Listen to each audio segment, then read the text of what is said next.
আগরতলা পৌর নিগমের 476 কোটি টাকার বাজেট সর্বসম্মতিক্রমে গৃহীত হলো। বাজেটের উপর এদিন সর্বাত্মক আলোচনা শেষে এই বাজেটে শিলমোহর দিল কর্পোরেটররা। এই প্রসঙ্গে মেয়র দীপক মজুমদার বলেন, কিছুদিন আগে 476 কোটি টাকার বাজেট প্রস্তাব পেশ করা হয়েছিল আগরতলা পৌর নিগমে। এদিন বাজেটের উপর আলোচনা হয়েছে। আগরতলা শহর সৌন্দর্যের পাশাপাশি নাগরিক পরিষেবা বৃদ্ধির উপর জোর দিয়ে হয়েছে আলোচনা।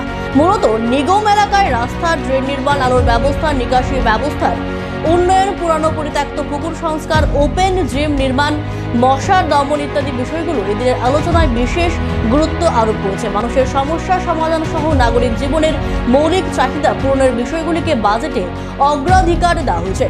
উন্নয়নমূলক কাজকর্মগুলো দ্রুত সম্পন্ন করতে এদিনের আলোচনায় গুরুত্ব পেয়েছে।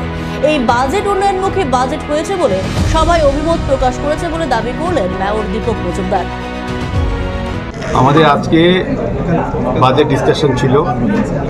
আগরতলা পৌর নিগম থেকে যে বাজেট পেশ করা হয়েছিল আগরতলা শহরবাসীর উন্নয়নের জন্য এবং শহরবাসীদের আগরতলা পৌর নিগম থেকে তাদের সুন্দর নাগরিক পরিষেবা প্রদান করার ক্ষেত্রে সার্বিকভাবে নতুন রাস্তা, ড্রেন, নিকাশি ব্যবস্থা, আলোর ব্যবস্থা এবং পরিত্যক্ত পুকুরগুলিকে ডেভেলপ করে সৌন্দর্যায়ন করে ব্যবহার করা, বিভিন্ন পার্ক, ওপেন জিম তৈরি করার ক্ষেত্রে এবং আগরতলা শহরবাসীর যে মৌলিক চাহিদা বা সমস্যা বা প্রত্যাশা তাকে সামনে রেখে আমরা 476 কোটি টাকার বাজেট পেশ করেছিলাম। আজকে সর্বসম্মতিক্রমে আমাদের সমস্ত কর্পোরেটর উপস্থিতিতে, ডেপুটি মেয়র সহ, কমিশনার সহ এবং আধিকারিকদের উপস্থিতিতে এটা গ্রহণ করা হয়েছে সর্বসম্মতিক্রমে। সকলেই বলেছেন যে এটা খুব ভালো বাজেট, এটা জনকল্যাণমুখী এবং সার্বিকভাবে আগরতলা শহরবাসীর যে প্রত্যাশা পূরণের ক্ষেত্রে বাজেট অত্যন্ত গুরুত্বপূর্ণ ভূমিকা গ্রহণ করবে। আমরা 476 কোটি টাকা বাজেট আমরা রেখেছি।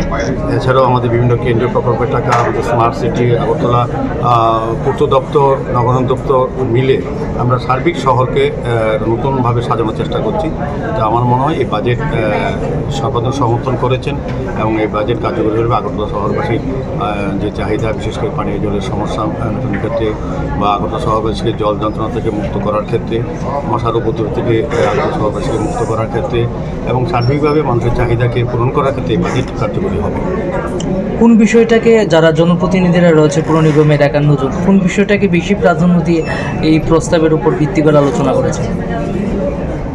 প্রথমত আমরা আমাদের রাজ্য সরকার, যেমন আমাদের মুখ্যমন্ত্রী প্রফেসর ডক্টর মানিক সরকার যে উন্নয়নের চিন্তা ভাবনা এটাকে সামনে রেখে এবং দুর্নীতিমুক্ত স্বচ্ছ প্রশাসন দেওয়ার ক্ষেত্রে যে আমাদের চিন্তা, সেটাকে প্রতিফলিত করে বাজেট রূপায়ণ করছি। বিশেষ করে শহরের ড্রেনেজ সিস্টেম বা আমাদের শহরকে পরিচ্ছন্ন রাখা, যানজট মুক্ত রাখা, শহরের নিকাশি ব্যবস্থা উন্নয়ন করা, আলোর ব্যবস্থা করা, সার্বিক আমি বলবো যে সুন্দর একটা শহর মানুষের কাছে তুলে দেওয়ার জন্য এই বাজেটে সকলে সমর্থন করছি। সবাই বক্তব্য এটাই ছিল।